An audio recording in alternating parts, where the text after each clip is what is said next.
భారతదేశం అనేది సాంప్రదాయాలతో పాటు అనేక అద్భుతాలు విస్మయాలు దాచుకున్న దేశం. కానీ ఈ దేశంలో కొన్ని రహస్యాలు శతాబ్దాలుగా అటు శాస్త్రవేత్తలకు ఇటు చరిత్రకారులకు ముట్టునివ్వకుండా చిక్కుగా మారాయి.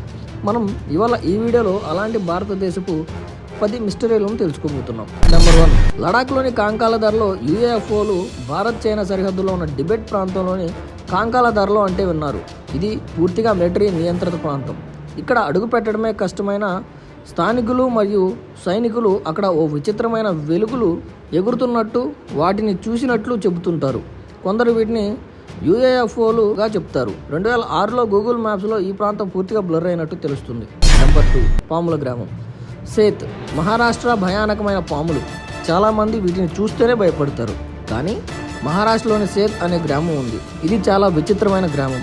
ఇక్కడ పాములు ఇంట్లోకి వచ్చిపోతుంటాయి. ప్రజలు వాటిని గౌరవంగా చూస్తారు. నాగపంచమికి మాత్రమే కాదు, ప్రతిరోజు పాములతో స్నేహంగా ఉంటారు. ఈ గ్రామంలో ఇప్పటి వరకు ఒక్కరు కూడా పాము కాటుకు గురి కాలేదనేది నిజంగా అద్భుతం. నెంబర్ 3, ఇక్కడ తేళ్లు అసలు కొరకవు. ఉత్తరప్రదేశ్ రాష్ట్రంలోని అమ్రోహా దర్గా వద్ద ఉన్న షరీఫుద్దీన్ షా విలాయత్ దర్గా. ఈ ప్రాంతంలో విషతేళ్లు ఎందుకు కొరకవు అనేది ఇప్పటికీ ఒక మిస్టరీ. అక్కడికి వెళ్ళిన పర్యాటకులు తేళ్లను చేతిలో పట్టుకుని ఉంటారు. స్థానికుల నమ్మకం ప్రకారం ఇది పవిత్ర స్థలం, అందుకే ఇక్కడ విష కీటకాలు ఎటువంటి హాని చేయవు. నెంబర్ 4, ఢిల్లీలోని తుప్పుపట్టని లోహస్తంభం. కుతుబ్ మినార్ సమీపంలో ఈ 1600 ఏళ్ల పురాతన లోహస్తంభం తుప్పు పట్టకుండా ఇంతకాలం ఎలా నిలబడింది అనే ప్రశ్న శాస్త్రవేత్తలకు ఒక గుట్టుగా మారింది. వర్షాలు, తేమ, కాలుష్యం ఏ మాత్రం ప్రభావం చూపలేదు. ఇప్పటికీ అది మెరుస్తూనే ఉంటుంది. నెంబర్ 5, 40 ఏళ్ళుగా ఆహారం లేకుండానే బ్రతికిన సాధువు ప్రహ్లాద్ జానీ. గుజరాత్లో నివసించే ఈ సాధువు 40 ఏళ్ళుగా ఏమీ తినటం తాగటం లేదని చెబుతారు. 2003లో సైంటిఫిక్ టెస్టులు కూడా జరిగాయి. 10 రోజులు ఆసుపత్రిలో ఉంచి కంట్రోల్ చేశారు. ఆయన ఆరోగ్యంగా ఉన్నారు. డాక్టర్లకు అది ఏంటి అనేది అర్థం కాని అంశంగా మారిపోయింది. నెంబర్ 6, జోధ్పూర్ రహస్య శబ్దం.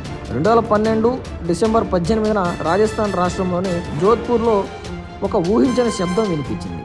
వాయు మార్గాల్లో ఏ విమానం కూడా లేదని, సైన్యం కూడా దాంతో సంబంధం లేదని ప్రకటించింది. కానీ ఆ శబ్దం ఎలా వచ్చింది ఎవరికీ తెలియదు. నాసా కూడా ఈ ఘటనను నోట్ చేసుకుంది, కానీ క్లారిటీ ఇవ్వలేకపోయింది. నెంబర్ 7, మహాబలిపురం కృష్ణశిల. తమిళనాడులో మహాబలిపురంలో ఉన్న 200 టన్నుల బరువు ఉన్న ఈ రాయి 45 డిగ్రీల కోణంలో నిలబడి ఉంటుంది. శాస్త్రవేత్తల్ని ఆశ్చర్యానికి గురిచేస్తుంది. ఇది కదలకుండా, నిమిషానికి కూడా మారకుండా అక్కడే ఉంది. బ్రిటిష్ గవర్నర్ సైతం ఏనుగులతో కదల్చాలనుకున్నా కదలలేదు. నెంబర్ 8, యమద్వారం. కైలాస పర్వత మార్గంలో టిబెట్లోని కైలాస పర్వత మార్గంలో వచ్చే యమద్వారం హిందూ పురాణాల్లోనూ యమధర్మరాజు నివాసానికి ప్రవేశ ద్వారంగా చెప్పబడింది. ఇది భక్తులు పాదయాత్రతో తప్పనిసరిగా చూడవలసిన ఆధ్యాత్మిక ప్రదేశంగా మారింది. కానీ అక్కడి వాతావరణ పరిస్థితి ఆ ప్రకృతి మానవ మేధస్సుకు మించింది. నెంబర్ 9, తిత్లాగఢ్ శివాలయం. ఇక్కడ ఎప్పటికీ చల్లగానే ఉంటుంది. ఒడిస్సాలోని తిత్లాగఢ్ ప్రాంతంలో వేసవిలో 50 డిగ్రీల వరకు ఉష్ణోగ్రతలు. కానీ అక్కడ శివాలయంలో మాత్రం ఎప్పుడూ చల్లగానే ఉంటుంది. లోపలికి అడుగు పెట్టగానే మానవుడికి శరీర ఉష్ణోగ్రత పడిపోతుంది. ఇది వాస్తవంగా ఒక శాస్త్రీయ మిస్టరీ. నెంబర్ 10, తాజ్మహల్ రహస్య గది. తాజ్మహల్లో కింద ఉన్న గదుల్లో ఇప్పటికీ మూసి ఉన్నాయి.